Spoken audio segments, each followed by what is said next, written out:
শুধুমাত্র মুসলমানের ঘরে জন্ম নিলেই মুসলমান হয় না, শুধু পাগড়ি পরলেই মুসলমান হয় না, শুধু পাঞ্জাবি পরলেই মুসলমান হয় না, শুধু তাহাজ্জুদ পরলেই মুসলমান হয় না। মুসলমান হতে গেলে কোরআন হাদিস মোতাবেক চলা লাগে। কথা বলেন ঠিক কিনা? আপনি চিন্তা করতেছেন আমি তাহাজ্জুদ পড়ি, আমি নামাজ পড়ি, আমি ইমাম সাহেব। আব্দুল্লাহ ইবনে উবাই বিন সালুল স্বয়ং আল্লাহর নবীজির পেছনে ইক্তেদা করে নামাজ আদায় করেছেন।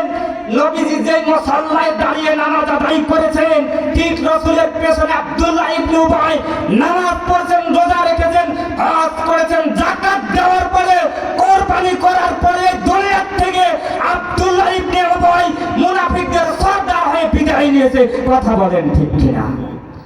যদি আপনাদেরকে বলা হয়, এবার বলুন তো, যদি একটাকে বলা হয় হিন্দু রাষ্ট্র কোথায়, আপনারা বলবেন ভারত।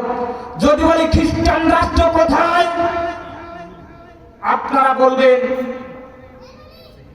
আমেরিকা। যদি বলা হয় বৌদ্ধ রাষ্ট্র কোথায়, আপনারা বলবেন মায়ানমার। যদি বলা হয় ইহুদি রাষ্ট্র কোথায়, আপনারা বলবেন ইসরায়েল। এবার বলেন তামাম দুনিয়ার মধ্যে মুনাফিকের দেশ কোনটা? একটাকে চিনবেন, সেটা হচ্ছে বাংলাদেশ।